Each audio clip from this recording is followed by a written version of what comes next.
everyone, welcome back to my channel. This is your Barkha ma'am. So my dear class 11th students, computer science book code 083 की शुरुआत हम कर चुके हैं, जिसमें चैप्टर 1 कंप्यूटर सिस्टम पूरा कंप्लीट कर लिया है। आज के सेशन में हम डिस्कस करने वाले हैं चैप्टर 1 कंप्यूटर सिस्टम के एनसीईआरटी सॉल्यूशंस को। यस डियर स्टूडेंट्स, सॉल्यूशंस को डिस्कस करेंगे। मींस के चैप्टर के बाद जो क्वेश्चंस दिए रहते हैं, जिनके आंसर्स आपको सर्च करने में बहुत प्रॉब्लम होती है, कहीं नहीं मिलते हैं, कैसे आंसर्स लिखे, एग्जाम में क्वेश्चन आएगा तो किस तरीके से लिख कर आओगे आंसर्स, वो सारी चीज आज के सेशन में डिस्कस करने वाले हैं। सो जो स्टूडेंट्स आज पहली बार मेरे साथ इस सेशन में जुड़े हैं, भाई चैप्टर 1 पूरा कंप्लीट कर लिया है, जिसके लिंक आपको डिस्क्रिप्शन में मिल जाएंगे। Go and check the link, ताकि आप कंप्यूटर सिस्टम वाले चैप्टर को अच्छे से पढ़ सकते हो, समझ सकते हो। और आज के सेशन में हम जितने भी क्वेश्चंस को डिस्कस करेंगे, ये बहुत बहुत ज्यादा इंपॉर्टेंट क्वेश्चंस है, जो आपके एग्जाम में आपसे डायरेक्टली पूछे जा सकते हैं। और इन क्वेश्चंस के आंसर्स करने के लिए पहले आपको चैप्टर के बारे में पता होना चाहिए, जो मैंने एक डेडिकेटेड वीडियो में एक एक टॉपिक को एक्सप्लेन किया है। So without going any delay, let's start the session. और सेशन को स्टार्ट करने से पहले यदि अभी तक भी चैनल को सब्सक्राइब नहीं किया है, अपने दोस्तों को नहीं बताया कि भाई बरखा मैम अपने चैनल पे क्लास 11th कंप्यूटर साइंस पढ़ा रही है, so what is your waiting for, go and subscribe the channel. So आज के सेशन में हम जो डिस्कस करने वाले हैं वो आपको अच्छे से पता है, class 11th computer science first chapter computer system के एनसीईआरटी सॉल्यूशंस, जो आपके चैप्टर के बाद आपको मिल जाते हैं। जहां चैप्टर फिनिश होता है उसी के बाद में आपको कुछ क्वेश्चन आंसर्स मिलते हैं, बस वही आज डिस्कस करेंगे, जो again I am telling very very important है आपके एग्जाम पॉइंट ऑफ व्यू से। So first question is, name the software required to make a computer functional. आपके कंप्यूटर सिस्टम को फंक्शनल बनाने के लिए कौन से सॉफ्टवेयर की हमें जरूरत होती है। अब यदि आपके पास में कीबोर्ड है, मॉनिटर है, प्रिंटर है, स्पीकर है, सारे डिवाइसेस हैं, लेकिन जब तक आपके सीपीयू में एक मेन जो सॉफ्टवेयर है, इन सारे डिवाइसेस को फंक्शनल बनाने के लिए मेन जो सॉफ्टवेयर है वो नहीं है, तो आपका ये जो सिस्टम है ये किसी काम का नहीं है ना। तो इन हार्डवेयर्स को हम क्या कह सकते हैं, इन हार्डवेयर्स को रन करने के लिए, इन हार्डवेयर्स को फंक्शनल करने के लिए जिस सॉफ्टवेयर की हमें जरूरत होती है वो होता है मैम ऑपरेटिंग सिस्टम। बिना ऑपरेटिंग सिस्टम के इन सारे डिवाइसेस को ऑपरेट नहीं किया जा सकता है। सो इसका जो मेन प्राइमरी फंक्शन क्या होता है, इसकी प्राइमरी सर्विसेज क्या होती हैं। First, operating system provide services for building and running the application. इस सीपीयू में आप जितने भी एप्लीकेशंस को इंस्टॉल करते हो, जितने भी एप्लीकेशंस को एक्सेस करते हो, अपने मेमोरी स्टोरेज में स्टोर करवाते हो, चाहे वो वर्ड हो, एक्सेल हो, पावरपॉइंट हो, विंडो मीडिया प्लेयर हो, नेटफ्लिक्स हो, कोई एप्लीकेशंस हो, कुछ भी हो, उन एप्लीकेशंस को एक्सेस करने के लिए हमें ज़रूरत होती है ऑपरेटिंग सिस्टम की। क्यों? क्योंकि ऑपरेटिंग सिस्टम जो यूज़र है और जो हार्डवेयर है, उनके बीच में एक इंटरफेस की तरह काम करता है। ठीक है, ऑपरेटिंग सिस्टम वही यूजर और हार्डवेयर के बीच में इंटरैक्ट करवाने का काम करता है, इंटरैक्शन का काम करता है। So operating system provide user interface to the user to enable interaction between the computer and the user. तो होपफुली अच्छे से समझ में आ गए दोनों फंक्शंस कि एप्लीकेशंस मींस अदर सॉफ्टवेयर्स और हार्डवेयर्स, इन दोनों के बीच में इंटरैक्शन का काम कौन करता है, ऑपरेटिंग सिस्टम। तो मेमोरी को मैनेज करना और उसी के साथ डिवाइसेस को मैनेज करना, अदर सॉफ्टवेयर्स को मैनेज करना, पूरा मैनेजमेंट का काम ऑपरेटिंग सिस्टम का ही होता है। तो बिल्कुल जरूरी नहीं कि जो 2 पॉइंट मैंने यहाँ लिखे हैं वही आपको 2 पॉइंट लिखकर आने हैं, आप अपने अकॉर्डिंग कोई भी 2 पॉइंट लिखकर आ सकते हो इस क्वेश्चन के आंसर में। Now, how does computer understands a program written in high level languages. आपको बताना है यहाँ पे कि जो प्रोग्राम हाई लेवल लैंग्वेजेस में लिखे होते हैं, कंप्यूटर को उसे कैसे समझा जा सकता है। मतलब कंप्यूटर तो आपको पता है कि एक ही लैंग्वेज समझता है, दैट इज 0 and 1, जिसे हम कहते हैं मशीन लैंग्वेज। क्या कहते हैं इसे हम, मशीन लैंग्वेज। और कंप्यूटर सिर्फ और सिर्फ इसी लैंग्वेज को समझता है। ओके, लेकिन हम क्या इस लैंग्वेज में कोड कर सकते हैं? नहीं कर सकते। इस लैंग्वेज में कोड करना हमारे लिए डिफिकल्ट होता है। तो कंप्यूटर जिस लैंग्वेज को समझ रहा है वो होती है मशीन लैंग्वेज, लेकिन हम जिस लैंग्वेज में कोड करते हैं वो होती है हाई लेवल लैंग्वेज, जिसमें हम जो कोड लिखते हैं वो कैसे होते हैं, इंग्लिश टाइप लैंग्वेज में होते हैं, जिसे हम इजीली समझ सकते हैं। अब कंप्यूटर क्या करता है, इस high level language English type code को 0-1 में कन्वर्ट कर देता है। ठीक है, ये हमें अच्छे से पता है। तो कंप्यूटर इसे समझता कैसे है, computer understands machine level language 0 and 1। High level language is simply English type language written in some symmetric format.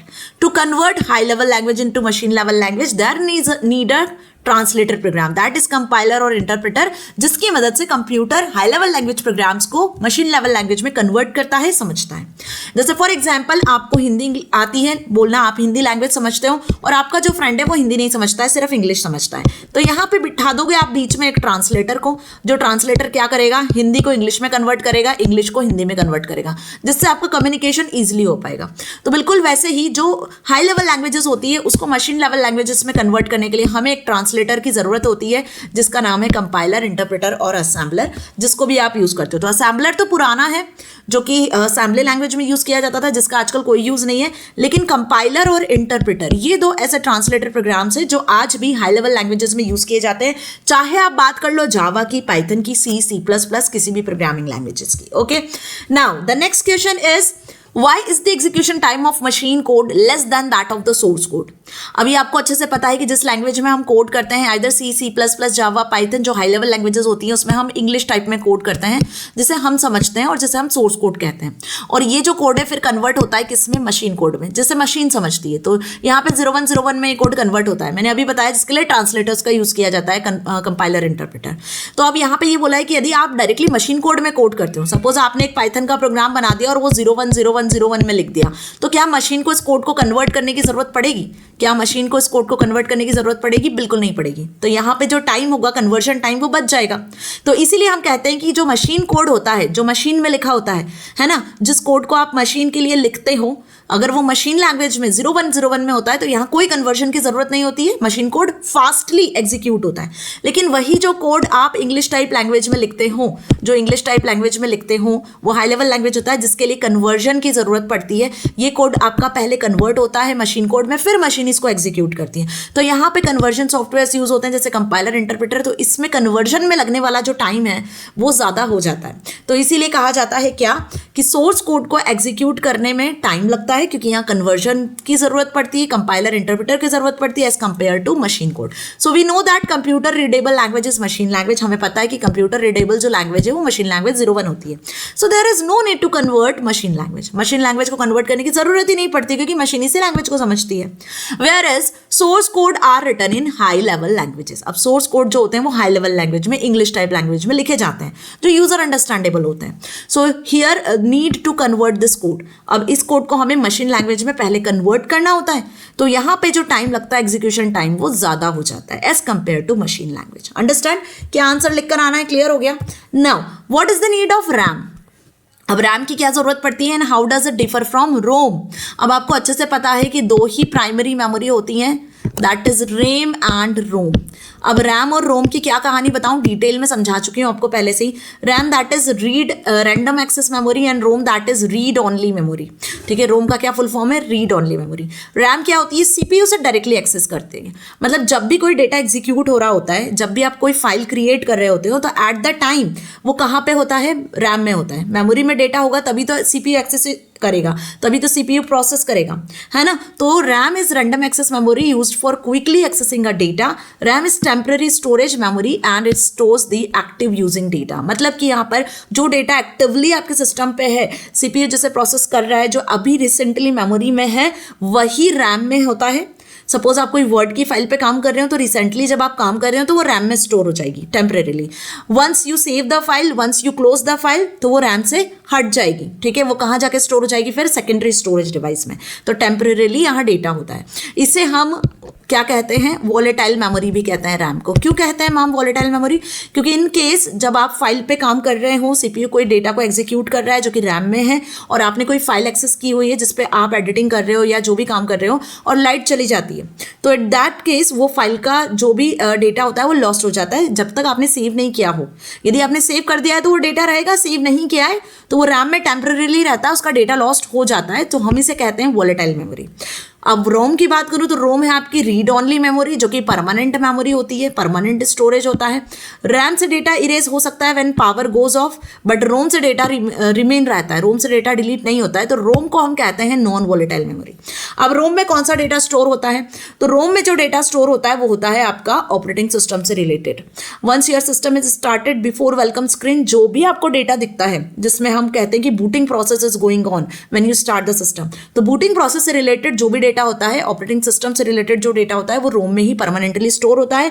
Light जाने के बावजूद भी उसमें से डेटा डिलीट नहीं होता है। तो डेटा डिलीट नहीं होता है, that's why ROM non volatile memory. Data delete हो जाता है, that's why RAM is volatile memory.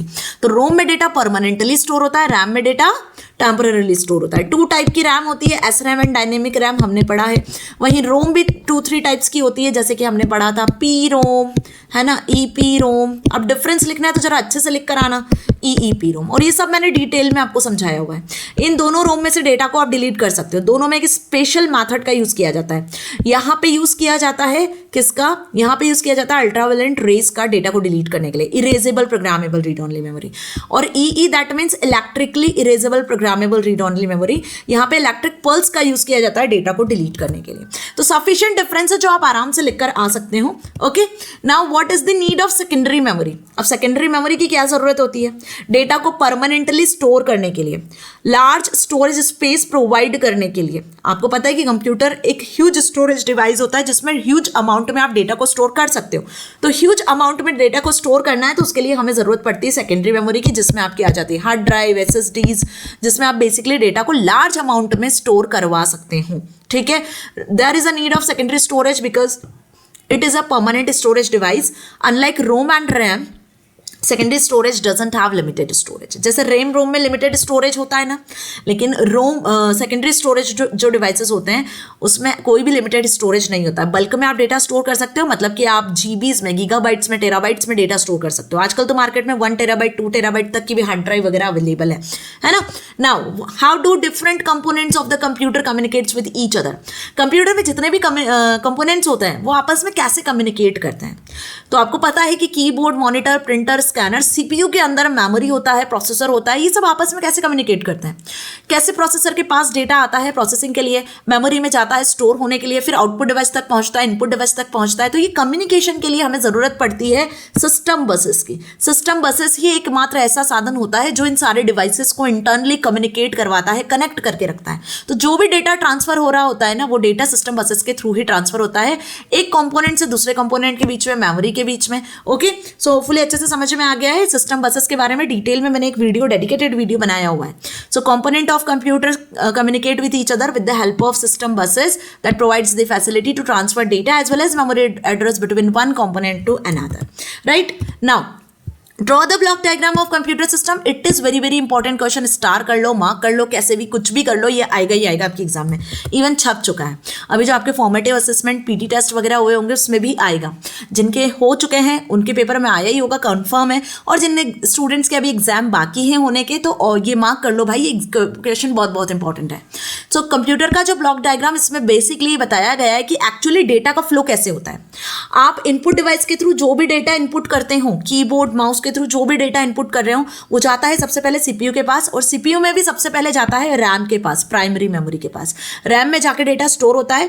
फिर जो ALU होता है, एग्जीक्यूशन यूनिट, यही होती है ALU। ALU क्या करती है, इस प्राइमरी मेमोरी से डेटा को एक्सेस करती है, एग्जीक्यूट करता है। और इसका जो कंट्रोलेशन वाला पार्ट होता है कि डेटा मेमोरी से ALU के पास पहुंचा नहीं पहुंचा, ALU ने कैलकुलेशन करने के बाद में मेमोरी में डेटा स्टोर करवाया नहीं करवाया, आउटपुट यूनिट तक डेटा गया नहीं गया, फाइल में डेटा परमानेंटली स्टोर होने के बाद सेकेंडरी स्टोरेज में जाके सेव हुआ नहीं हुआ, ये सब कंट्रोलेशन का काम होता है कंट्रोल यूनिट का। तो once the data is stored into the memory, once the execution process is completed, so आपका जो डेटा है वो सेकेंडरी स्टोरेज में परमानेंटली स्टोर होता है, और यहाँ पे आउटपुट डिवाइस पे, मॉनिटर पे, प्रिंटर पे आप आउटपुट देख सकते हो।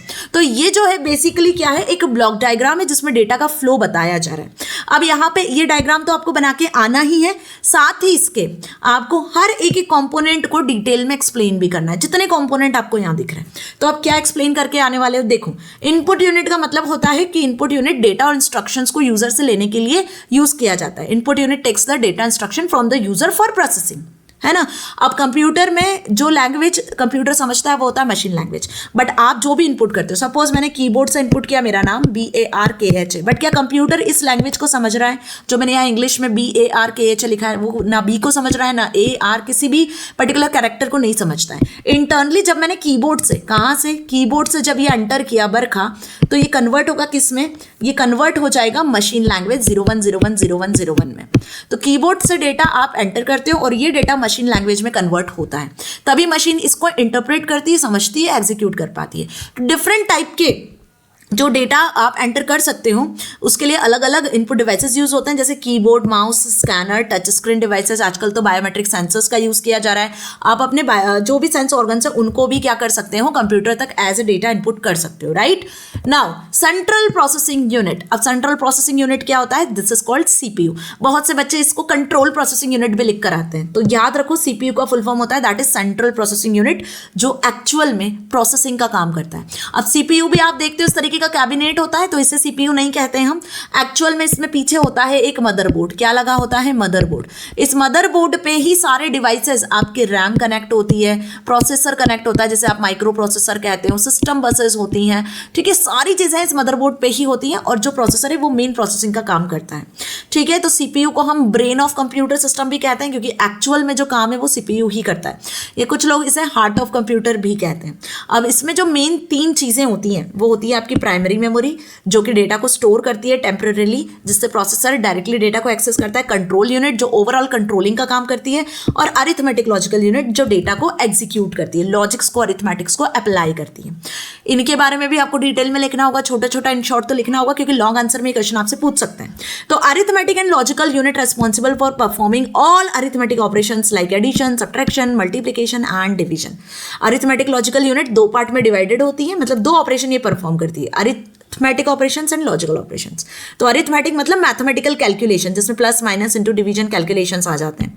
और वहीं लॉजिकल ऑपरेशंस की बात करूं तो आपको डेटा को मर्ज करवाना है, सॉर्ट करवाना है, कुछ लॉजिक्स अप्लाई करने हैं, कुछ ऐसे टेक्निक्स अप्लाई करनी है, तो वो लॉजिकल ऑपरेशंस में इंक्लूड होता है।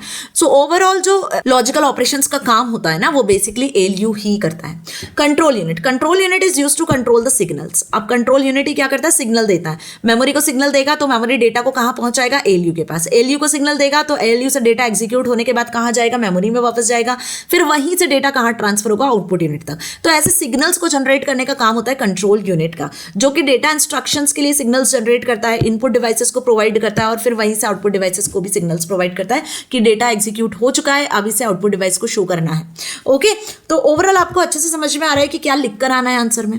Primary memory which is the third important component of CPU, जिसमें 2 टाइप की प्राइमरी मेमोरी होती है, रैम एंड रोम। अब रैम और रोम मैंने अभी आपको बताया है डिटेल में। यदि डिफरेंसेस आता है तो क्या लिख कर आओगे, इस तरीके से आपको डिफरेंस लिख कर आना होगा। RAM means random access memory, ROM means read only memory, और इनके नाम में ही इनका काम छुपा हुआ है, ठीक है। रैम जिसमें से डेटा डिलीट हो जाता है, that's why it is volatile memory. ROM जिसमें से डेटा डिलीट नहीं होता है, that is why it is known as non volatile memory.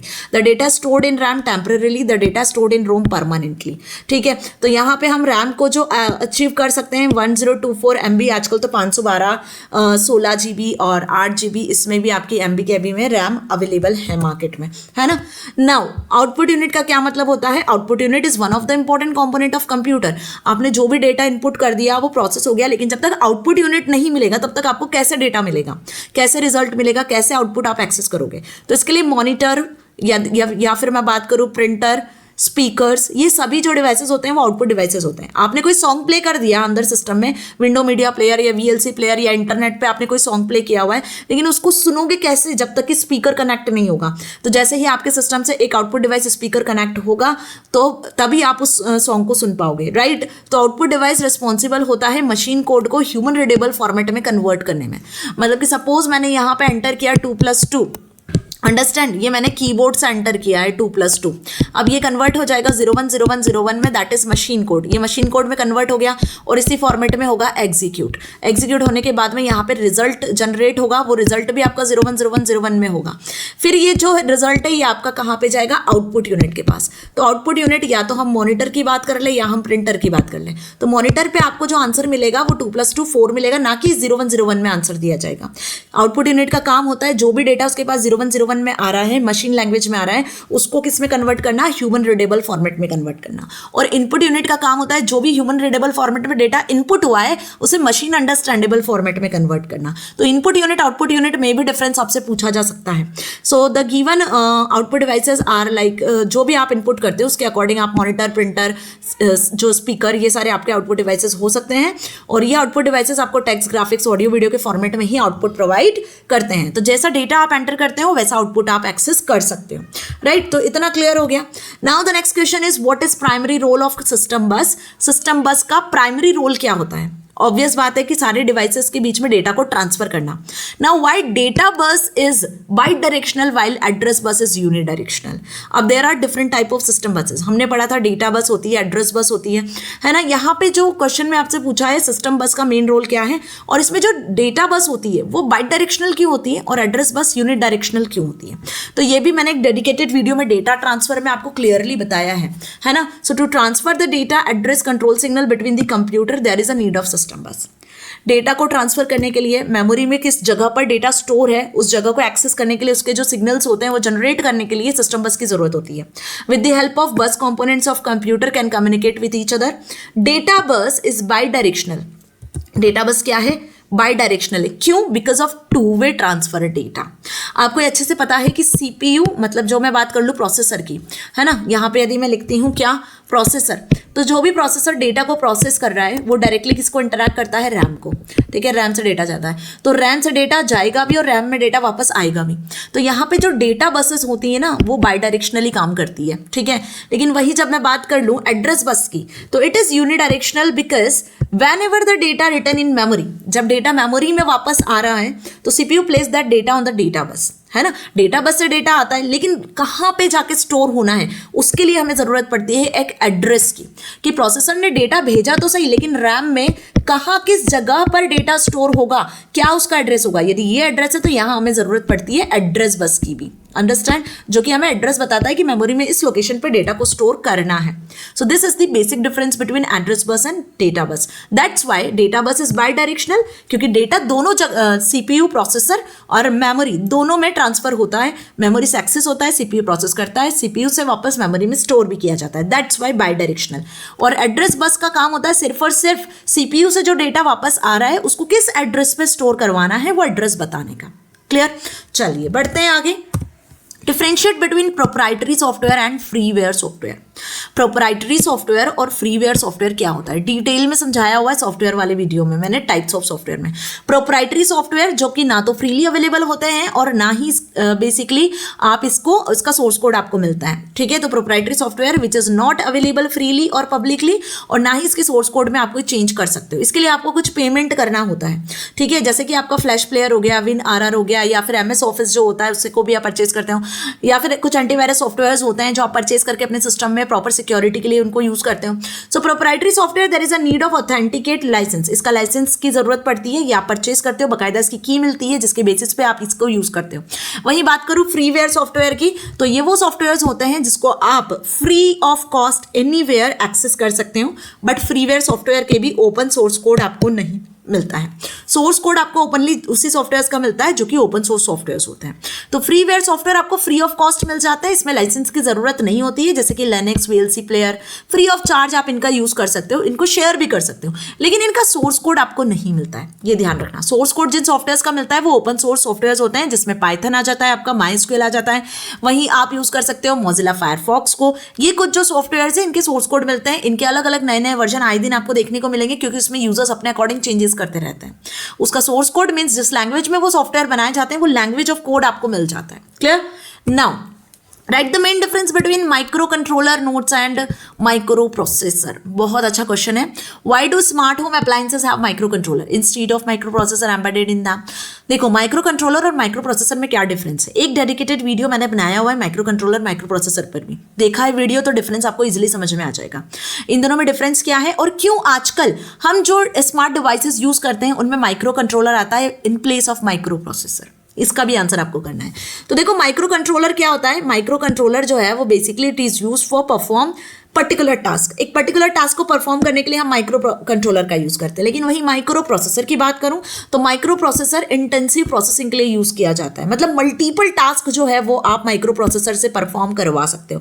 लेकिन वही माइक्रो कंट्रोलर की बात करूं तो एक स्पेसिफिक टास्क को परफॉर्म करने के लिए यूज किया जाता है, तो इसमें कैपेसिटी नहीं होती है कि मल्टीपल टास्क को एट अ टाइम परफॉर्म कर ले। ओके, अब माइक्रो कंट्रोलर जो होते हैं वो 8 बिट, 16 बिट, 32 बिट के हो सकते हैं। वही बात करूं माइक्रो प्रोसेसर की तो 64 बिट और 32 बिट के माइक्रो प्रोसेसर्स अवेलेबल है इंटेल कोर, ड्यूल कोर और आपके AMD राइजन, जो आजकल मार्केट में माइक्रो प्रोसेसर अवेलेबल है, बहुत ज़्यादा लेटेस्ट ट्रेंडी है ना, वो बेसिकली आपके माइक्रो प्रोसेसर्स कहलाते हैं। वही मैं बात करूँ जो आपके डिजिटल डिवाइसेस होते हैं, जैसे माइक्रोवेव ओवन हो गया और आपके इलेक्ट्रॉनिक ऑटोमेटिक मशीन जो होती है, इनमें जो कंट्रोलर होता है, जो कंट्रोल करता है ओवरऑल सिस्टम को, जो बेसिकली एक ही टास्क परफॉर्म करता है, बेसिकली एक स्पेसिफिक टास्क को परफॉर्म करने के लिए बना होता है, that is called micro controller, जिसमें लेस पावर की जरूरत होती है। वही माइक्रो प्रोसेसर के लिए आपको ज़्यादा पावर की जरूरत होती है। कंप्यूटर लैपटॉप में माइक्रो प्रोसेसर्स यूज किए जाते हैं। अब जो इसका सेकंड पार्ट है उसका क्वेश्चन आपको क्लियर हो गया होगा। Some smart home appliances have a micro controller because it consumed less electricity as well as it is very low in cost. Microcontroller requires very less space, does not require CPU and other peripheral devices. That's why microcontroller का easily use होता है और हर एक जो devices होते हैं जिनका specific task होता है उसमें microcontroller use किया जाता है instead of microprocessor. Microprocessor के लिए तो फिर हमें अलग अलग devices चाहिए, जैसे CPU चाहिए, peripheral devices चाहिए। कंप्यूटर लैपटॉप में जो यूज होता है मल्टीपल वर्क के लिए वो आपका माइक्रोप्रोसेसर होता है। क्लियर? तो क्या आंसर लिखकर आना है? होपफुली आपको ये चीज क्लियर हो गई है। Next, mention the different types of data that you deal with while browsing the internet. जब आप इंटरनेट को ब्राउज कर रहे होते हो तो एट दैट टाइम आपको डिफरेंट टाइप के डेटास को हैंडल करना होता है। मतलब आपको अलग अलग टाइप का डेटा मिलता है। जैसे आप स्नैपचैट चलाते हो तो वहाँ पे आपको अलग टाइप का डेटा दिखता है। आप अपने फोटोज़ को, इमेजेस को फिल्टर्स लगा के ऐड कर सकते हो। वहीं आप फेसबुक चलाते हो तो वहाँ पे ऑडियो, वीडियो, पोस्ट, बहुत सारी चीज़ें दिखती है। कुछ एडवर्टीजमेंट दिखते हैं। इंस्टाग्राम पे अलग चीज़ें मिलती है, ट्विटर पे अलग चीज़ें मिलती है ना। वहीं आप यूट्यूब देखते हो तो यूट्यूब पे आपको अलग तरीके से कॉमेंट्स भी दिख रहे होते हैं। वहीं यूट्यूब पे आपको वीडियोस दिखती है, कुछ आजकल तो पॉडकास्ट वगैरह भी चल गए। तो ऐसे अलग अलग जो वेबसाइट्स होती हैं, अलग अलग जो साइट्स इंटरनेट पे अवेलेबल होती हैं, आप देखते हो यदि CPSC की वेबसाइट पे आप जाते हो तो वहाँ पे अलग टाइप का डेटा दिखता है, कुछ इमेजेस के फॉर्मेट में, ग्राफिक्स के फॉर्मेट में, ऑडियो वीडियो टेक्स्ट के फॉर्मेट में।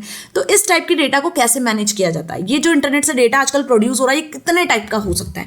तो हमने 3 टाइप का डेटा पढ़ा था, स्ट्रक्चर्ड, अनस्ट्रक्चर्ड, सेमी स्ट्रक्चर्ड, है ना। अब स्ट्रक्चर्ड डेटा क्या होता है? जो एक ऑर्गेनाइज्ड वे में स्टोर होता है। ऑर्गेनाइज्ड वे मतलब किस तरीके से टेबुलर फॉर्मेट में जो डेटा स्टोर होता है वो आपका कहलाता है स्ट्रक्चर्ड डेटा, है ना। वहीं अनस्ट्रक्चर्ड डेटा की बात करूं तो जो कि एक ऑर्गेनाइज्ड वे में स्टोर नहीं होता है वो कहलाता है अनस्ट्रक्चर्ड डेटा। जैसे मैं बात करूं आपकी यहाँ पे ईमेल की, तो ईमेल में जो डेटा होता है वो आपका अनस्ट्रक्चर्ड होता है। वहीं बात करें हम सेमी स्ट्रक्चर्ड की, तो सेमी स्ट्रक्चर्ड डेटा जो सेमी स्ट्रक्चर्ड वे में होता है, मतलब कुछ डेटा आपका स्ट्रक्चर्ड भी होता है और कुछ अनस्ट्रक्चर्ड भी होता है, तो ये कहलाता है आपका सेमी स्ट्रक्चर्ड डेटा। ठीक है। अब जैसे न्यूज़पेपर में जो डेटा आपको दिखता है, न्यूज़पेपर में कहीं भी ऐड, कहीं भी कुछ भी दिख जाता है तो वो अनस्ट्रक्चर्ड कहलाता है। आई बात समझ में अच्छे से?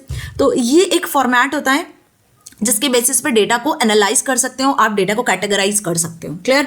आगे बढ़ते हैं। कैटेगरीज ऑफ फॉलोइंग डेटा आज structured, semi structured and unstructured. देखो अब उसका एग्जांपल पे ही बेस्ड नया क्वेश्चन आपके सामने है। अगला question, patient record in hospital, HTML page, newspaper and cricket match score.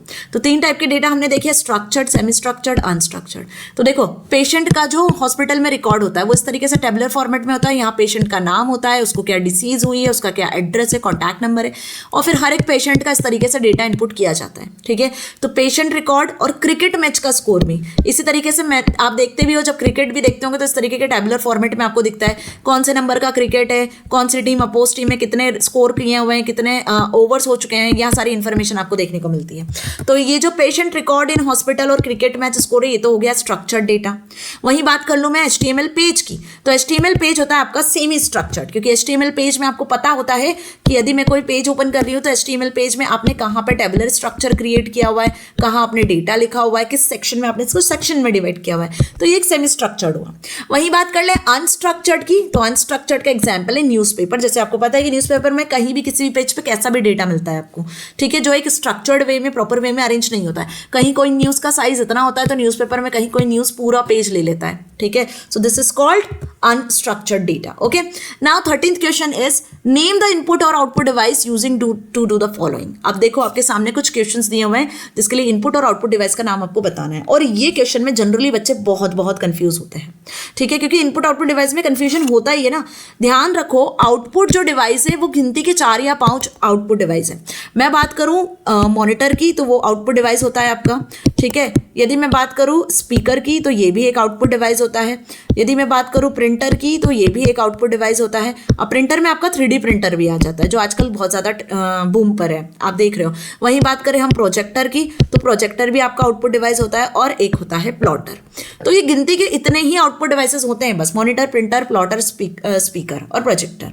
इसके अलावा जितने डिवाइसेस होते हैं वो सब इनपुट डिवाइसेस होते हैं, जिसमें कीबोर्ड, आपका mouse, track ball, joystick, MICR, OCR, वो सारे डिवाइस आ जाते हैं। ठीक है, अब वन बाय वन इनका आंसर आपको बताना है। टू आउटपुट ऑडियो, ऑडियो के आउटपुट के लिए आप कौन सा डिवाइस यूज करते हो? टू एंटर टेक्सचुअल डेटा, कौन सा डिवाइस यूज करते हो? To make hard copy of text file, text file की हार्ड कॉपी के लिए किस डिवाइस का यूज किया जाता है? टू डिस्प्ले द डेटा और इन्फॉर्मेशन, डेटा इन्फॉर्मेशन को डिस्प्ले कहाँ करवाते हो? इनपुट डिवाइस या output device? To enter audio based command, audio based command को कैसे एंटर करते हो? To build 3D models, 3D model के लिए कौन सा डिवाइस यूज किया जाता है? To assist a visually impaired individual in entering data, मतलब किसी पर्सन को यदि कोई प्रॉब्लम है, डिसेबल है और वो डेटा एंटर करना चाहता है तो वो कैसे एंटर करेगा, कौन सा डिवाइस उसके लिए यूज होगा? तो यहाँ पर अब वन बाय वन आपको सारे आंसर मिल रहे हैं कि यदि आपको ऑडियो आउटपुट चाहिए तो हमें स्पीकर की जरूरत पड़ती है, speaker is an output device. यदि आपको कुछ डेटा एंटर करना है, वो भी टेक्सचुअल डेटा है, तो कीबोर्ड की जरूरत होती है। हार्ड कॉपी में आउटपुट चाहिए तो प्रिंटर की जरूरत होती है। डेटा इन्फॉर्मेशन को डिस्प्ले करवाना है तो मॉनिटर पे डिस्प्ले करवाते हो। ऑडियो बेस्ड कमांड को इनपुट करना है तो आपको माइक की जरूरत होती है, क्योंकि माइक से ही आप ऑडियो डेटा को एंटर कर पाते हो। 3D मॉडल बनाना है तो 3D प्रिंटर का यूज करना है। विजुअली इंपेयर्ड इंडिविजुअल को कोई डेटा एंटर करना है तो वो ब्रेल कीबोर्ड का यूज कर सकता है, जिससे दिखता नहीं है तो वो उस कीबोर्ड में कीज को छू कर फील करके पहचान जाता है कि ए की है या बी है या कौन सी की है। अंडरस्टैंड? तो Braille keyboard is another type of special keyboards. तो होपफुली आपको ये क्वेश्चन अच्छे से समझ में आ गया। ये 110% आपसे MCQs में पूछ सकते हैं, फिलअप्स में पूछ सकते हैं, कैसे भी घुमा फिरा के 2 नंबर में, 4 नंबर में भी इस क्वेश्चन को पूछ सकते हैं। तो कभी भी कंफ्यूज मत होना, जो मैंने बताई है चीजें ध्यान रखना है। Now last question is identify the category system, application and programming tool. अब डिफरेंट टाइप के सॉफ्टवेयर्स पढ़े थे, system software, application software, programming tool. अब यहाँ आपको बताना है कंपाइलर कौन सा टूल है। कंपाइलर एक प्रोग्रामिंग टूल है, क्योंकि जो भी प्रोग्राम आप लिखते हो हाई लेवल लैंग्वेज में उसको कन्वर्ट करता है मशीन लेवल लैंग्वेज में। अंडरस्टैंड? असेंबलर क्या होता है? ये भी एक प्रोग्रामिंग टूल है जो असेंबली लैंग्वेज को कन्वर्ट करता है मशीन लेवल लैंग्वेज में। उबंटू क्या है? उबंटू एक सिस्टम सॉफ्टवेयर है। ठीक है, जैसे लिनक्स होता है, माइक्रोसॉफ्ट ऑफिस होता है, ऑपरेटिंग सिस्टम होता है, वैसे ही उबंटू भी होता है। ठीक है, now text editor. Text editor क्या है? आपका एप्लीकेशन सॉफ्टवेयर है। टेक्स्ट एडिटर में आपका नोटपैड आ सकता है, वर्डपैड आ सकता है, जिसमें आप टेक्स्ट को एडिट कर सकते हो। राइट? तो ये एक एप्लीकेशन सॉफ्टवेयर हो गया। तो होपफुली आपको ये भी अच्छे से क्लियर हो गया। इसमें भी जनरली बच्चे कंफ्यूज होते हैं। सिस्टम सॉफ्टवेयर वो सारे सॉफ्टवेयर होते हैं जो यूजर को नहीं, सिस्टम को फैसिलिटी देते हैं। जैसे इसमें आपका ऑपरेटिंग सिस्टम आता है, एंटीवायरस सॉफ्टवेयर आते हैं, डिस्क कंप्रेशन टूल्स होते हैं, वहीं कुछ प्रोग्रामिंग टूल्स भी इंक्लूडेड होते हैं जो यूटिलिटी प्रोग्राम्स होते हैं। एप्लीकेशन सॉफ्टवेयर जो यूजर को फैसिलिटी प्रोवाइड करते हैं, जिसमें आपके Word, Excel, PowerPoint, Windows Media Player, VLC player, जो भी आप सॉफ्टवेयर यूज करते हो अपनी फैसिलिटी के लिए, कुछ एडिटिंग के लिए टूल्स यूज करते हो, वो सब एप्लीकेशन सॉफ्टवेयर होते हैं। और जो प्रोग्रामिंग में कोड को कन्वर्ट करने के लिए यूज किए जाते हैं वो प्रोग्रामिंग टूल होते हैं, जिसमें कंपाइलर, इंटरप्रेटर का यूज हम करते हैं। तो होपफुली आपको आज का सेशन बहुत अच्छे से क्रिस्टल क्लियर हो गया है, सारे क्वेश्चंस अच्छे से समझ में आ गए हैं, कोई भी डाउट अब आपको नहीं है। यदि कोई भी डाउट होता है तो comment section is yours, comment में लिखना ना भूले, सो दैट मैं आपके लिए अगेन कोई डाउट सॉल्विंग सेशन लेकर आऊंगी जिसमें आपके सारे डाउट्स को क्लियर कर दूंगी। ओके, सो यदि अभी तक भी चैनल को सब्सक्राइब नहीं किया then go and subscribe the channel, stay connected with me and keep watching. Thank you so much.